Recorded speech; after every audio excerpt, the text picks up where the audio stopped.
Let's fight. A very good evening to each and every one of you. Let's fight. Let's fight. Let's fight. Good to have you guys here this Thursday, the 23rd day. Believe it or not, 23rd day of January. We're happy to be here with you folks. And we hope you're all happy to be here with us. I mean, thank you. Thank you, folks. Thank you, folks, for always showing up. Thank you, folks. Wherever you're joining us from, welcome in the ring. Welcome, welcome. Happy that you folks are here with us. Tremendously pleased. You know, y'all could be a lot of places. Y'all could be a lot of places, but you all choose to be here with us. You know, that counts for something, folks. That counts for something. Happy to be back here with you this evening. And let me put you all on notice.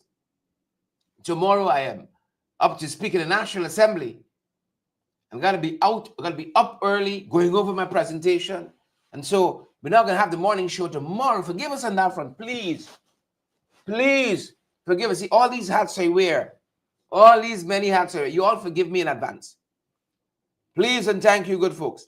Forgive me in advance. Forgive me in advance. Those of you coming back to watch the broadcast, remember I said that. Forgive me in advance. But good to have all of you who are watching us, folks. Thank you so much for being here this evening. We're fired up. If you guys are, we are ready to go. Great to have each and every one of you on the live. You all know how we say it.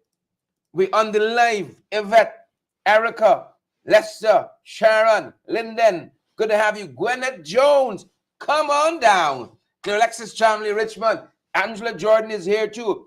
I see Camilla, Lester, and good to have all of you, man. Good to have all of you. Let me give you all advance notice. I have a special guest dropping by. And we're going to be talking about GECOM. I have a very special guest dropping by. Gwyneth, Bella, Erica, Patricia Kwana, Everil, Fennell. I got a guest tonight.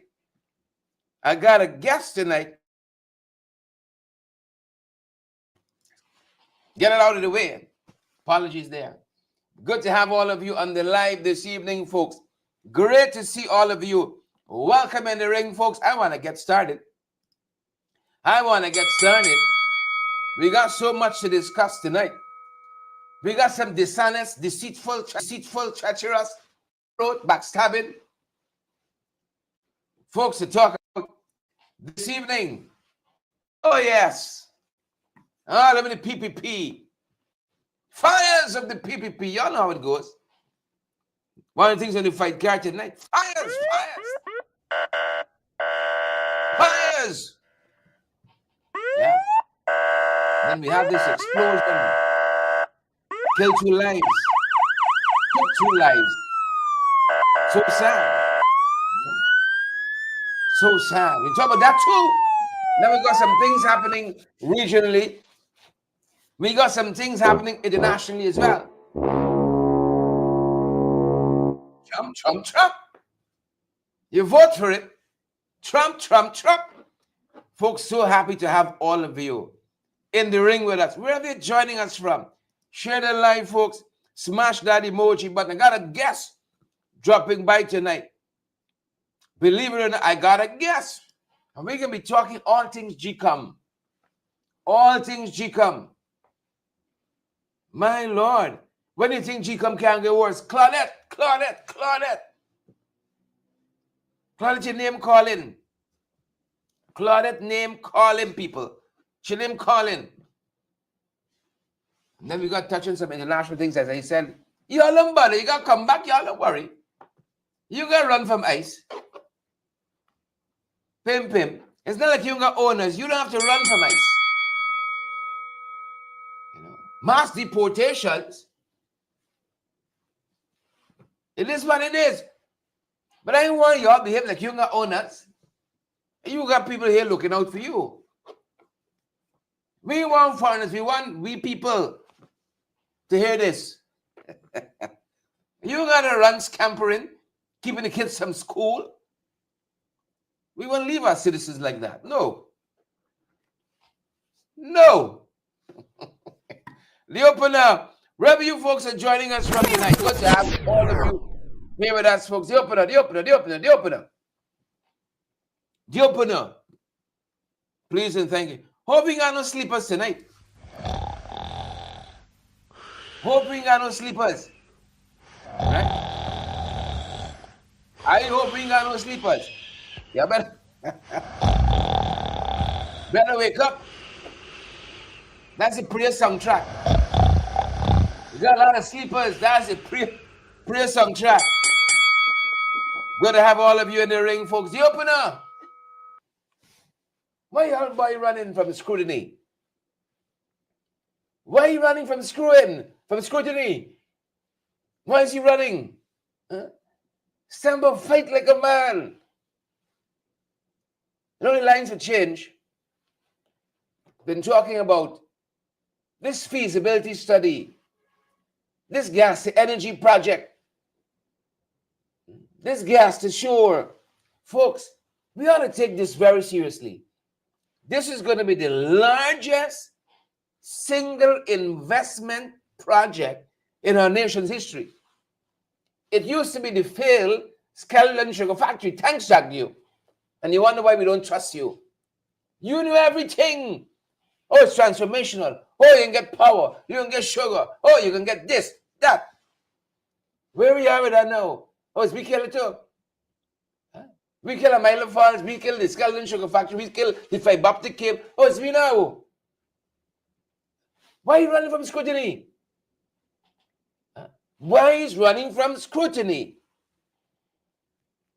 This same Jagdio told us that the Exim Bank of the United States of America had done a feasibility study on this gas to shore project. That's what he said. And in a recent letter out of the Exim Bank, EX for export, IM for import, Exim, Export-Import Bank of the United States. So we remember that. We have searched high. We've searched low. The cupboards, every nook and cranny. Can't find it. We ain't see it. We know it there. We have not done any feasibility study. That's what Exim, I see it with my own eye. I saw the correspondence. I got a guest dropping by tonight. So I want to hear none to GECOM today in the corner shop show. The vice president was asked about this feasibility study, and he could not say that Guyana has the feasibility study. And I'm so thankful for veteran journalists like Dennis Chabral. The young journalists have got a lot to learn and could learn a lot from veteran journalists like Chabral, who really and truly was the first person who started online journalism in this country with them waves, believe it or not. Some of y'all know that. And Dennis in this press conference kept putting the questions in. He dancing around the place. Oh, Apnu, oh, this body, oh, that body, the next body dancing around. And Dennis kept putting the question, sir, could you tell me if we got this thing? Dancing around. Dennis started off by saying, the lines were changed, said, the people say, we ain't doing no feasibility study. We ain't doing no feasibility study. Take a look. The corner shop show today. I don't waste my time, Dennis, behind these people. What I was trying to predict is whether the Guyana They government only itself, exist because you got a media here that helps them along by storing the same thing over and over, and a Kaicho news that distorts everything. but it's the Guyana government has the feasibility study. Yeah, we dealt with that here years ago. Years ago, I spoke about that the numbers are so phenomenal. That's why we've launched. We said we will do this from opposition without even doing a feasibility study. What is there? What is there to say what is new about this. Technically feasible. Have people built pipelines before in the world? Yes, most of the world can build a pipeline. Have they built power plants before? Yes. So what's wrong with using your own gas to build a pipeline where the numbers are so apparent to even a clown? That's why I said it's a no-brainer. So I'm not going to get into this every week for people who are ignorant of basic things, who lie about their miler fall for the same reason. It's a miler all over again. And you know we were not robust enough in that period taking them on a miler when all the lies were told about $2 billion of debt, which was a lie because it was a contingent liability. They talk about water running out of a miler, 30 cents per kilowatt hour, and we allow them to kill it. They're not killing this project. They're not killing it. So I'm not. And then another question. I'm not wasting my time getting them on this, Dennis. So you will say whether a yes or no. No, I dealt with that 100 times before. Go and check my previous answers too. Yep. You heard him there. He could not answer the question. Do we have the feasibility study? Dancing all over the place. You know? I know, like Dennis come sprinkle with some holy water. And then man catching hunter banter. Why you want to answer the question? Do you have the feasibility study? Leonard Sampson wants to know, why you so worked up? Susan Duncan, family, Samantha Tasha, why you so worked up? Samantha says, time you resign now. Go about the business. Why is he so animated? Sparkle, you think we got a feasibility study? You think we got it? Huh? Let's have some international news. Look story here now. Look at gentlemen. Y'all know we reported to y'all that the US bunks out of the World Health Organization. Among other things, we left the Paris Climate Agreement. Thanks, Trump. So we ain't pay no money. Trump don't believe climate change is real. Billionaire like Michael Bloomberg, he has announced that his foundation, look story now, his foundation will fund the United Nations Framework Convention on Climate Change. This is after Trump withdrew the US from the Paris Agreement, as I've said, for a second time. For a second time. Hold on. Hear how much money Bloomberg is giving. Bloomberg reminds me like a Azudin. Hear how much money given the UN. Right? Basically paying for the United States. $96 million. Bloomberg said, he not make me look bad.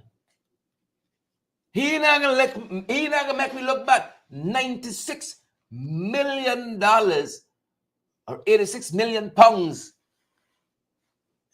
Dolly, you see when you got it like that, Eva. I gotta talk to Mike. We could take a little funding around these parts. Another coat of blue at the back there with thing, another coat of blue. Yeah. O'Neill, Sparkle, nice time. I show Trump feeling embarrassed. But everything is about Trump. Personally. I remember one time for Bloomberg. 88 million pounds. 96 million US. Damn it. Nice time. Folks, don't fright nice. Don't fright nice. Please and thank you. You hear me telling you? Don't frighten ice. Don't frighten ice. Today, as I said in that press conference today, you don't have to run. You don't have to stay in the kitchen. You don't have to frighten nobody squeal on you. welcome you back with open arms. We welcome all of you. Come to me softly. Jack Jones said today in a press conference, once this guy needs, they can come home.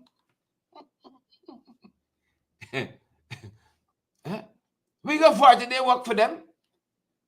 What, you don't have to go hiding and frighten.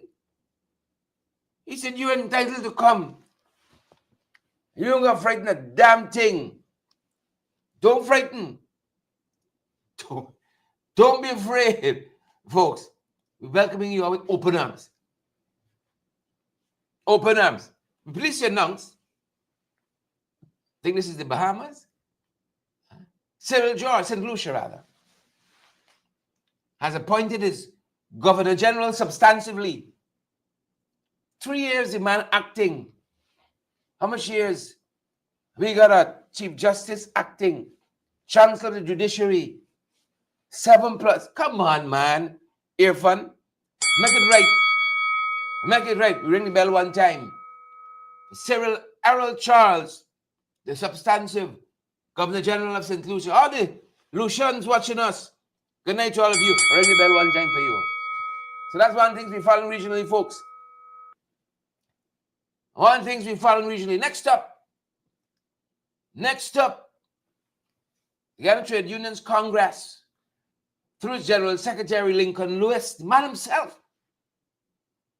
He says time the government takes action and abolish this PAYE tax payment forthwith.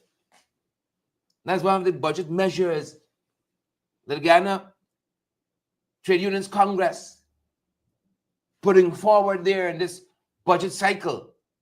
It's just time. Right? The government addresses, and the budget addresses working class concerns.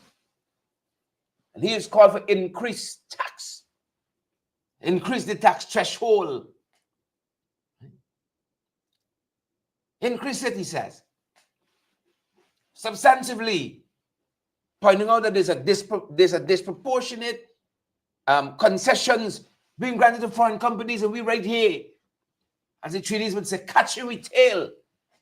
Ring the bell one time. Veteran trade unionist Lincoln Lewis. And of course, we told you guys this morning, for those of you who may have missed it, this lovely couple lost their lives recently.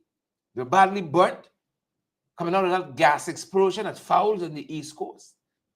The husband succumbed overnight. And we just want to alert you and say to them, folks, say to their families, thoughts and prayers are with them. Right? This happened when this is a 58-year-old Manu Suku and his darling wife, Basmati Ganpat. He succumbed, I said, over the last 72 hours, 3 days after Basmati transition. They both sustained, they tell us, 80% burns about their bodies. A lot. And our thoughts and prayers with their families, folks. Our thoughts and prayers with them. Lovely couple in happier times. Never seek, they say, to know for whom the bell tolls. Toll for all of you a good day. For all of us. Man is wanted over Buxton murder. This is Andy Bevney, 24 years old. You see that? 24 years young. Wanted for murder. Oh, turn yourselves in. Them boys trigger happy. They're shooting now hero and villain. Turn yourselves in. And let the law take its course. 24, you're guilty, you pay for your sins, you come again, you walk the straight and narrow. 24 years old. Wanted for murder. So this occurred on the 21st of January at the Church of God Road in Buxton. And his last known address is giving us good hope. Right? Pick up yourself, Andy Bevney, and go again. Pick up yourself. Pick up yourself. Pick up the pace. Pick up the pace. Y'all know y'all how is it? Andy. How you say you're responsible? How you say you're responsible? How? Well, y'all know. Files of the PPP. See the house completely destroyed by fire today. Completely destroyed. It's William Street, Kitty. William boys battling fire. Even now they're battling the blaze. Even now. You know, thoughts and prayers of the folks who lost the building, lost the premises. You know, thoughts and prayers with them. Good folks. Yeah. The sleeper. The sleeper, folks. The sleeper. This is audio. This is audio. Hold on.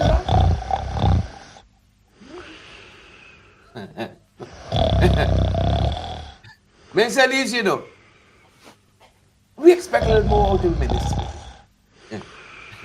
We expect a little more out of minister. Right? Listen to the story. Minister said about 40% of teachers absent. Well, I got to talk with the union about this. About 40% of teachers absent on a daily basis. Let's qualify that. 40% of teachers absent on a daily basis, according to the figures of the Ministry of Education. Right? I don't know if you dream this, what? But this is what the authorities are saying. At least 40% of our teachers. I wonder why. These people don't run from good. They don't run from good. Take it however you want it. Corner Shop show. Biometrics came up. And talk to my guest with biometrics. Biometrics came up. You know. In the Corner Shop show today. And Jack Dio said that the opposition's push for biometrics could prevent people from voting. He wants push for biometrics much further than what the parliamentary opposition is asking for. For the joint opposition parties, far more than that.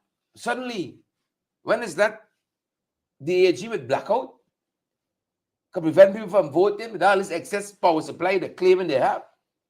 He now saying that this biometrics could prevent people from voting. Fear-mongering. Right? Fear-mongering. They want biometrics because they want that people vote. And biometrics would prevent that. Biometrics would prevent that. But they tell us GECOM has already ruled on that. On biometrics, GECOM has already ruled. Yeah. The judges give rulings. You don't got no consensus building and all them fancy things. You don't have all of that. Folks, I was surprised. The lines for change had a press conference today.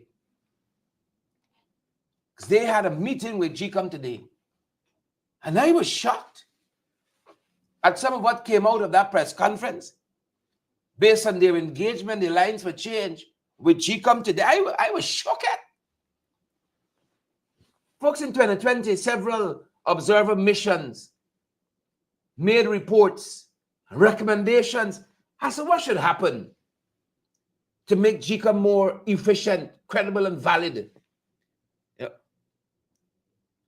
Bill integrity, that we can have election we all can be proud of. They recommended several things. Well, it was the Carter Center, the European Union, the Commonwealth Observer Group, you had CARICOM, and a number of other groups. And their concerns and issues with GECOM are many. Tabulation of the results, statements of poll, and how we can bolster the system. Right?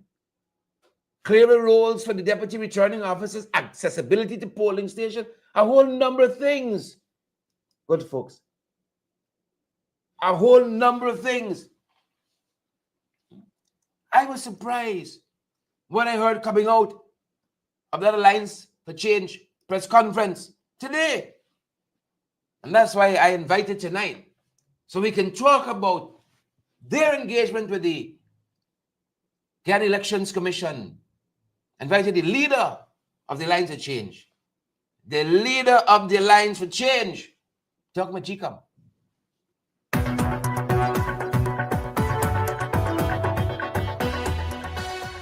Folks, I am very privileged this evening to have with me a very special guest, leader of the Alliance for Change. I always say my party of choice, the leader of the Alliance for Change, Mr. Nigel Hughes, attorney at law. Nigel, welcome to our broadcast. Good night, Sharon. Always a pleasure to be on your program. Thank you so much for inviting me tonight. And thank you for saying yes at such very, very short notice. No, you had a full day, and perhaps the climax of which was the meeting you had with GECOM, with a number of executives from the Alliance for Change. Talk to us about that. Sharon, in a word, that was the most surreal experience I've had at all. This was like sitting down watching a civil war take place. It was, to say it was bad would be an understatement. Commissioners were going at each other. The chair was being contradicted by her own commissioners. The commissioners effectively accused her of lying. She had done activities, for example, extending the contract of the CEO when she had promised the commissioners it would be discussed by them.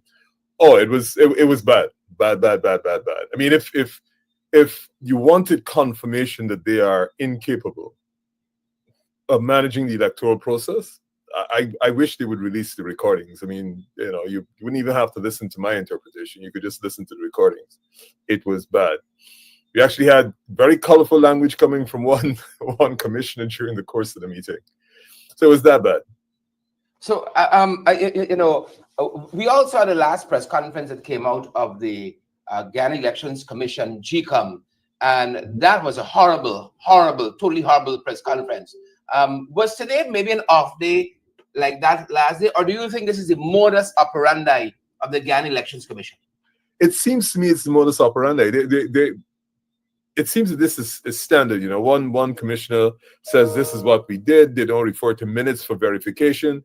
They attacked the other commissioner, and it was really an unfortunate representation of our country. Really, it was not good. Wow. Let's talk about some of those issues that the Alliance for Change would have raised with GECOM. Let's start, for instance, with biometric. That has been heavy on the agenda of GECOM, the other, I think we call them the joint opposition parties. What was GECOM's response to that? We know that the chairman had put out a ruling that they weren't interested in going in this direction. What did they proffer, and any additional information? Sure. Perhaps I think the chronology would probably address that. So we raised biometrics, specifically fingerprints, and they said they only started to consider it late last year. And we said, well, the joint opposition had been raising this virtually since the last election. And she said, well, we only started to discuss it late last year, and she arrived at this decision. So the question that came from Mr. Patterson was, well, have you checked to see whether, given the time frame that we have between now and the next election, this can't be achieved, because it has been done in other countries much quicker, and you already, the cash grant has demonstrated how quickly you can get this information. The only difference between the cash grant and this is that, the cash grant, they didn't take your fingerprints, but they took everything else, photograph and all the other processes. And she said, well, they didn't have time. So I said, well, the position is that I see you have agreed that you can have fingerprints. It's not a question of if you can have fingerprints. And then that was the trigger. One of the commissioners jumped in and said, no, that's not the case. But I said, that's what GECOM has said. And she said, well, first of all, it's not in the budget. 2, there'd have to be meetings with stakeholders. I said, but I'm not sure what meetings you need to have with stakeholders, because you have said that this process is possible, which means, of course, you don't, what are you meeting stakeholders with? You've already made a decision. So why are you meeting with stakeholders? So she went on to say that public education. And again, I said, that's going to be a very short process, because it's a question of capturing your fingerprint and then teaching somebody how to use the equipment at the polling place. That's not going to require a lot of public education. Then she said we have to go to the tender board for tenders. I said, well, that can be done. They don't have a budgetary allocation. I said, I'm sure, if the appropriate approach is made to the National Assembly, you can get the approval. And she says, well, all of those things, she doesn't think it is possible to have fingerprinting being done. So our immediate response to that is, look, fingerprinting is really to verify and add to the integrity of the process. We said, what would you do about cameras? Yes, we thought about it. That's slightly different. It's not on the budget, but the CEO jumped in and said, yes, he's putting together a proposal for cameras. So we inquired, what you've been doing for the last 4.5 years. These are things that have been around, raised by the opposition from, virtually the end of the last election. Correct. Correct. You were there. You had that. You were outside of the convention. I remember hearing you talk about it since then. Yeah. And they really have no explanation for why it took them 4.5 years. So on fingerprinting, their basic position is, or her position is, it's possible, but they don't have the time. It's the procurement commission, et cetera, et cetera. And so that then led to a discussion about cameras, because we said you need independent verification of the result to lend credibility. At least cameras will show how many people came into the polling station. You could tally that against the number of spoiled votes and actual votes. And the CEO said, well, yes, he's putting together a presentation on it. I said, well, y'all haven't arrived at a decision yet on it, and they haven't. And I think I love the way you characterize it. You use a phrase that says these are confidence boosting something. Yes. I framed it incorrectly. Confidence building measures. Yeah. Confidence building measures. All of that lends to valid and credible elections, which is we badly need. Absolutely, because Sharon, if you take away biometrics, you don't have cameras. How are you saying that there isn't multiple voting? How are you not saying that the one person hasn't voted 5 times, 5 different polling stations?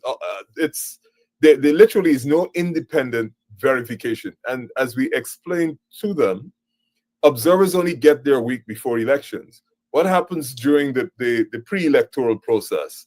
The harvesting from the list, the presentation of the list of electors, the presentation of the representative of the parties, all of that they're not there for. And so we have a real issue. And then all hell broke loose in the between the commissioners. They were attacking each other on this fingerprint issue, and Asha Kissoon, actually. It was Asha Kissoon first, but we can come to that later on. And we said, after 20 minutes of them literally going at each other, you said, forgive me, don't mean to be rude, I try to be as subtle as I can. This is precisely why we have no confidence in the ability of this commission to deliver a credible result. You have an internal civil war going on where you're accusing each other of dishonesty. Nobody's referring to minutes to verify whether positions were or were not taken. And if you're at this stage, you'll agree with me that the population have less confidence in you. And then 4 commissioners on 4 separate occasions went on to say, yes, that's why the commission has no confidence. That's why the population has no confidence in the commission. They admitted that. Nigel, that sounds to me as though it is a majority of the commissioners who seem to know that the public at this point in time don't repose too much confidence in GECOM. That's correct. That would be an accurate statement coming from GECOM. 4 commissioners on 4 different occasions said that the public does not have confidence in GECOM, or that the public's confidence in GECOM is very low. Very interesting. You talked about the fact that we're talking 4 years later, 4.5 years later, the chairman seems to think time has run out on them in terms of implementing biometrics, perhaps willfully. But we have had several, for instance, we had several observer missions, whether it was the Commonwealth, CARICOM, and they've had a list of observations and recommendations. Where is GECOM on all of that four and a half years later? Sure, that's the killer. That you touched on the killer. None of the recommendations made by any of those observer missions has been undertaken by GECOM. As a matter of fact, I asked them twice. I said, would it be correct to say that GECOM has not conducted any review of their operations in 2020? And they said that's correct. If you really think about the magnitude of that statement, you have an election that is problematic, you have to have a recount. So clearly something is wrong in your system. And you say you have never reviewed, never, ever reviewed what went wrong in 2020. Unbelievable. And these observer missions, they have raised a plethora of issues. I just want to run through a couple of them for the purposes of members of the public, perhaps hearing them again. Sure. In terms of reforming how they tabulate results, reforming how they tabulate statements of poll, looking at how the deputy returning officers operate, accessibility to polling stations, citizens, observers. They talked about lack of transparency and the need for more information. And this has been a GECOM who perhaps over the last 4.5 years, we have seen 2 or 3 times with a press conference. Electoral reform, clearly written procedures, the publication, timely publication of results. They talk about engaging stakeholders. When are these stakeholders going to be engaged? Political finance regulation, inclusion of people with disabilities, and the list goes on and on. Nigel, you telling me none of that? We asked them, we said the recommendations were several and from different organizations, and they said no, they had not conducted a review and that those had not been implemented. The chair actually said that she spoke with Minister Teixeira about some legislative action, and she's not heard anything back from her. The good thing about this, Chair, is that perhaps, you know, the press can ask the commission to release the recording, because not all the commissioners were there. Some came in by Zoom, but it was being recorded. And I think it is instructive. I think it's important, and it would be instructive if that recording is released, because the public will see exactly what goes on in GECOM. There should be, and it's not a confidential meeting. So this is not a meeting of the commissioners by themselves having deliberation. This is a meeting with a political party, the Alliance for Change. We are saying, please release the recording, both the video and the audio, so that the public themselves can judge for themselves. So the public can get an insight into what that meeting was like and what is taking place in GECOM.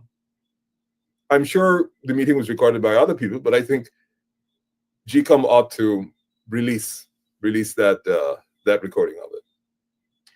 The commission has been saying that they have not had an official word as yet in terms of the date for election to officially get the machinery rolling, but that they have started some proprietary work. You've had a chance to quiz them on that? We didn't ask specifically about that. And funding and so on? We asked them about funding, absolutely. We asked them about funding, budget, and interestingly, we asked them whether cameras were included in the budget. They said no. Whether they put fingerprinting in the budget, because even if she didn't know what her decision was going to be, it could be a line item in the budget and it can be rejected or accepted by the ministry. No.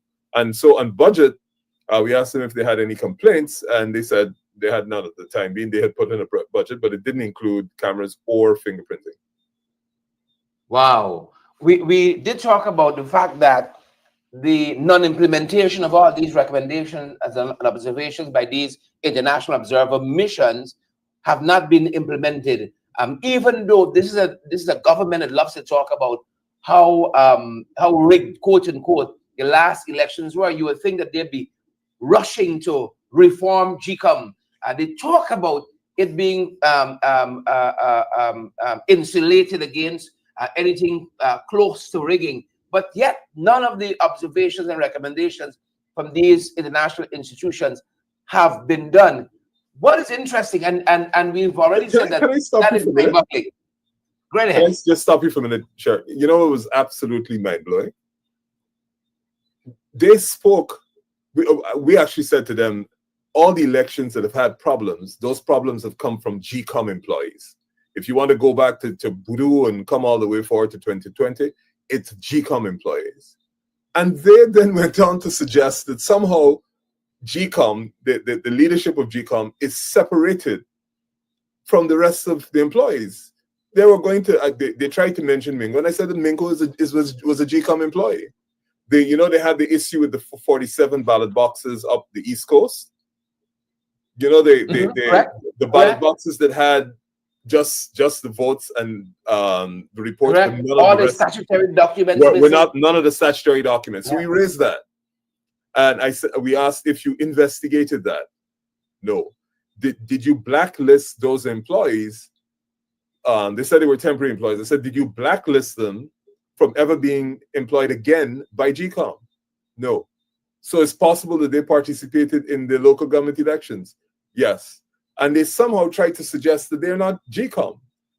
And this is just unbelievable, because here you have, at the level of the commission, they're trying to suggest these people who have caused these problems, which we pointed out to them, are all GECOM employees. Mm-hmm.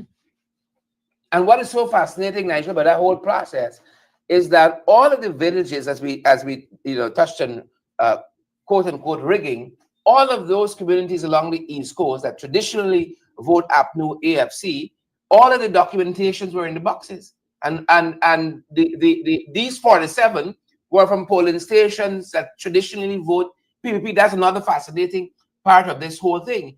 But another, and I think an even more fascinating aspect of it is the Ashikesun factor, Nigel. The fact that GECOM in its last press conference said that through its legal representative that they had recognized that this was as a result of the shortcomings of GECOM. Ashikesun should not be sitting in the National Assembly, and yet these many months later, nothing has been done. And I think you raised this with them this afternoon too. This was the most, how do I put this, amazing position. So we said, look, GECOM has admitted at a press conference that they made an error. And they, having made that error, they caused somebody to sit in the National Assembly and went through tralala. And we asked them specifically, has GECOM done anything to correct their mistake? One commissioner jumped in immediately and said that advice given publicly was not GECOM's position. I said, well, if it's not GECOM's position, has GECOM done anything to refute it? And then he went on to say, I've been telling the commission they should make a public statement because Nigel Hughes is saying this is GECOM's position, but they ain't listening to me. And I've been telling them over and over. So I said, well, sir, you have said that publicly. He said he didn't agree with with the position given by the legal officer.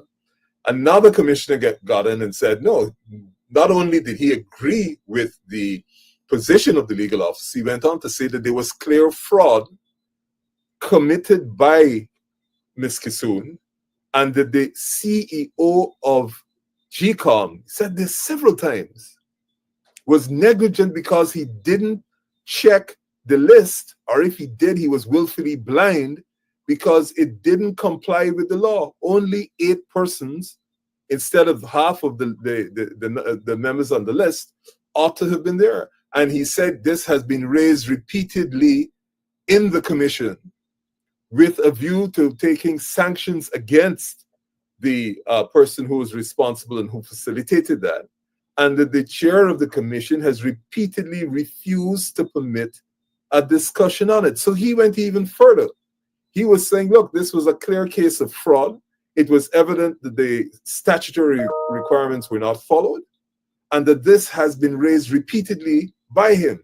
So within that commission now, he said you should just check the minutes. You have one commissioner saying that, another one saying that, look, the legal position that was announced by the GECOM officer, legal officer, is not correct. Yeah. That he has said, right, Mr. De Silva, that he has said that we should discuss it and recall it. And the chair sitting there, not verifying or denying either of those positions. All she said was, when this is unbelievable. She says she raised this issue of Asha Kisoon in the commission. That's what she said. She raised it, and the commission did not give her any directions. They said nothing. So she could not act. And the second she said that, at least 3 commissioners jumped in and said, no, that is not what happened. So we said, well, you must have minutes. And they said, no, this is not what happened. We actually had discussions. So imagine this is the body responsible for election. Yeah. This is not even local government. This is not even the village council, Sharon. Yeah. This is responsible for elections in the country. Well, incredible too. And Nigel, you are the legal mind here. Is it safe to say that GECOM is perpetuating an illegality? They're certainly facilitating it. They said, and this is the other thing. They said that they have not even formally notified the speaker of the legal position articulated by Mr. De Silva or any position at all. She says she spoke privately with the Speaker of the House, but didn't disclose what she said to him. So do you understand what's going on there? The legal officer says one thing. One of the commissioners says, no, that's not what happened. I told him that information is wrong. That advice is wrong. GECOM needs to say something about it. Another commissioner saying he agreed. They don't refer to any minutes of any meeting. They refer to not a single document to verify whether the representations of various positions were accurate. And this is in relation to a person who all of them say is sitting illegally. So here's the little icing on the cake. A senior commissioner from the government party says, I don't understand why this lady don't go. We telling them all the time she should go. The whole country thinks she should belong she will, but she ain't going nowhere. I kid you not, man. I wonder why. You can make this stuff up. And then the same commissioner in the middle of the meeting chooses some classic Guyana terms. He looks at me and says, you F up the meeting, you F up the meeting. Yeah. Referring to the current meeting that you were in? Yes. He stares at me and Nigel, hold on. No, I'm kidding you. Listen. You are telling me you are invited on invitation. Well, GECOM accepted the Alliance for Change invitation for a meeting. And you're in the meeting with GECOM. This is the highest electoral body in the country. Yeah. And a commissioner is using expletives. Yeah, he's doing it demonstratively. He's looking at me. But he doesn't say it once, he says it 3 times. And then Kathy they here, and she says, wait a minute, broke up the meeting? Did you feel threatened?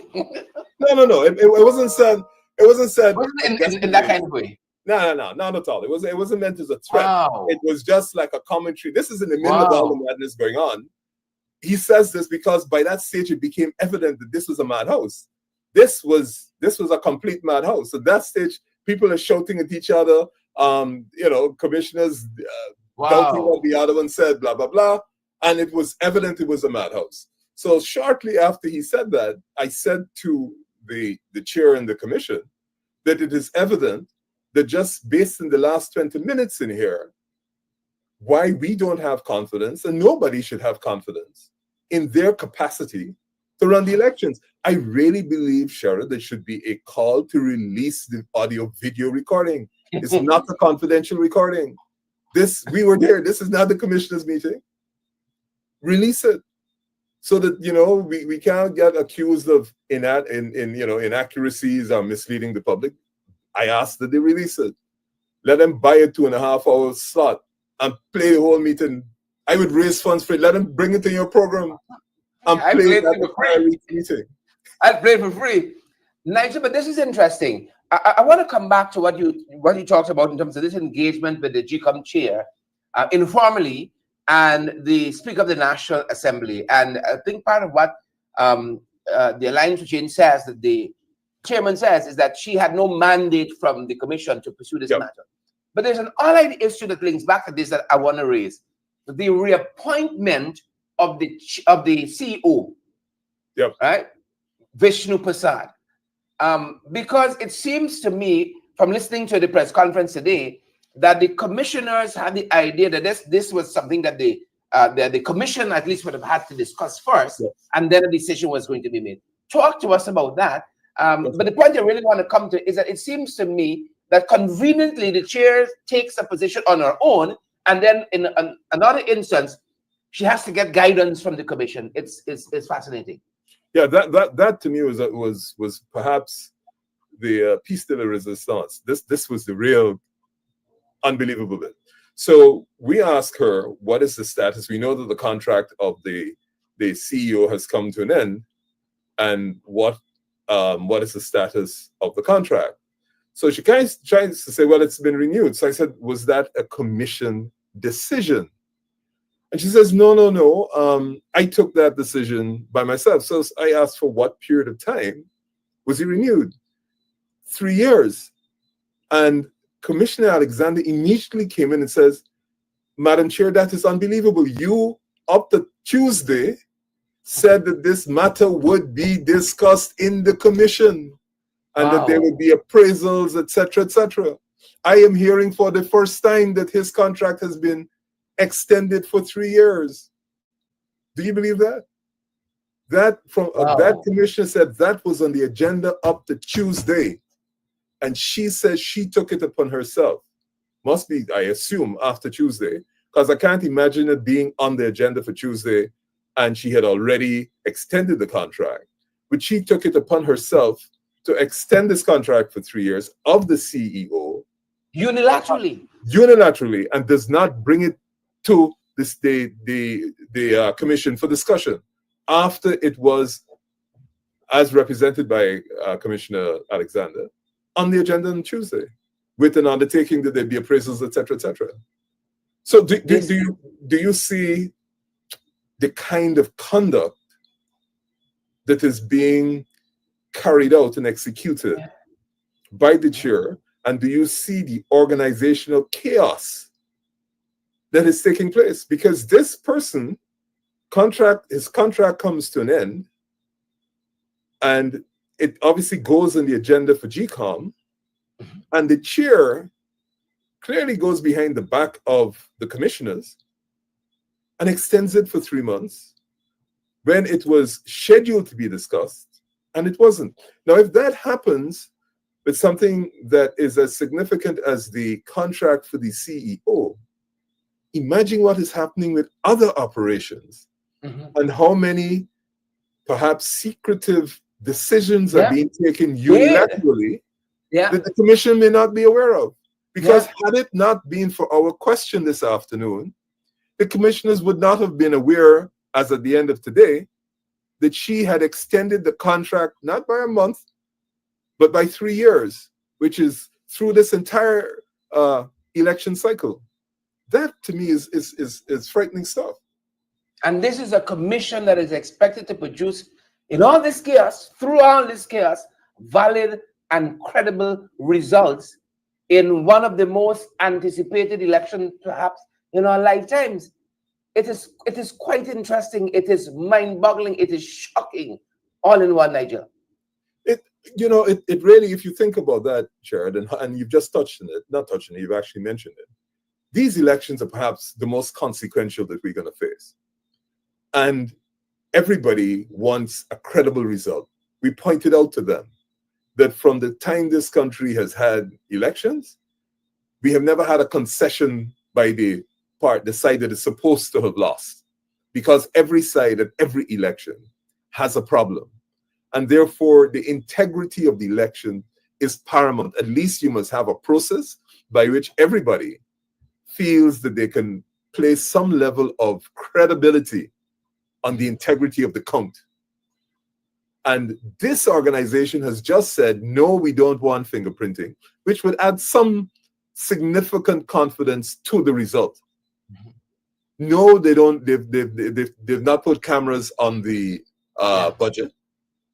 So there is absolutely not a single measure that they have identified which will verify the integrity of the result. And when you put on top of that the specific recommendations that were made by the observers, and I'd be very interested to see what CARICOM will say, because the chair of CARICOM, the Barbadian Prime Minister, was very vocal at the time, and they made recommendations. So we will see. No to those recommendations. No to those recommendations, and also no to an internal review, because I've heard they've refused to do an internal review on the last election. Absolutely. So this is 4.5 years. This is the election year we're in. They don't review the colossal errors that were obviously made, which means if you haven't reviewed it, you could not have taken any decisions to rectify your operations to ensure those problems were addressed.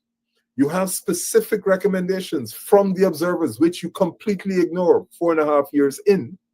And then it becomes clear that you are making decisions unilaterally after you have misled your commissioners that is going to be discussed.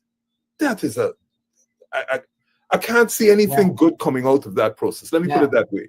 We actually said to them after they made that disclosure, whether in the light of the fact that these matters have come out in this meeting, whether they would be willing to reconsider biometrics and cameras. Because if they, by their own activities, have demonstrated that level of chaos and subterfuge, you got to at least take some measure, independent of yourself, to lend some credibility to the elections. And Nigel, we're running out. Sure. We're running out of time, unfortunately, but I wanted to ask you a final question pertaining to the chairman herself. It was fascinating to me as a Guyanese, as a citizen in this country, as a stakeholder, that you had a whole commission of inquiry into the 2020 general and regional elections and the role of GECOM, and there was no mention in the final report on the conduct of the chair. That's fascinating to me. There are so many allegations leveled against so many other members of that commission, or former members of that commission, but the chair came out without blemish from that COI. I preface what I want to ask you on that, to ask whether, as a politician, you get a sense that maybe the chair could be under some undue influence. There are other powers maybe pulling the strings, because this seems just too much. Well, if you marry the conduct of the chair in her decision making recently, I think all of her decisions in the last several months have been in favor of government positions. And then when you add on top of that what became evident today from her,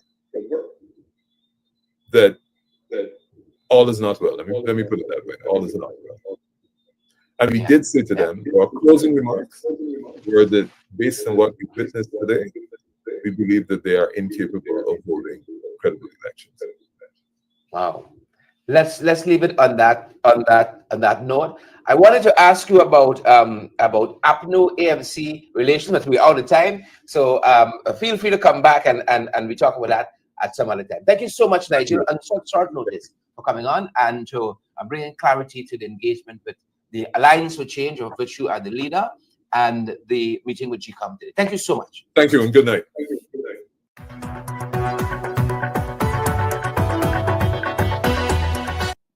Yep.